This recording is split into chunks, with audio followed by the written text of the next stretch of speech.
Magandang araw po sa inyong lahat, mga kapanalig sa Ang Tinig ni Padre Pio. Ako po si Dr. Jose Maria Alcacid, ang inyong regular na tagapagtanghal. At kung inyong napansin, hindi po tayo nakapag-upload ng mga videos nung nakaraang linggo. At sapagkat ako po ay naglalakbay ngayong mga panahong ito at kasalukuyang nasa Pransya upang makipagpulong sa aming mga kapatid na organisasyon dito sa Pransya. At sila po ang tumutulong sa akin lalo na po sa pagpapamisa sa mga miyembro ng mga alagad sa kangalinga ni Padre Pio. At ako po'y nandito para siguraduhin na ang mga misang pong ito ay patuloy na ipinagdiriwang para sa inyo.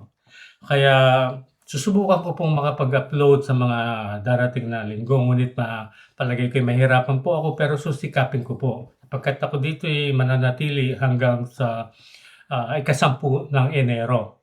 Kaya siguro pagkatapos na lang po ng mga panahong ito at saka ako makakapag-upload ng mga video ng regular.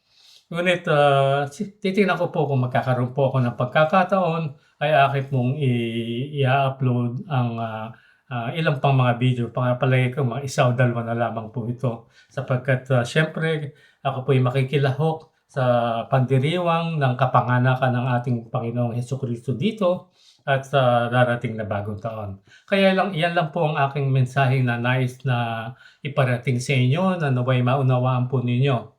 Kaya hanggang sa susunod na kabanata o episodyo, binabati ko na po kayo ng maaga ng isang maligayang Pasko at maligong bagong taon.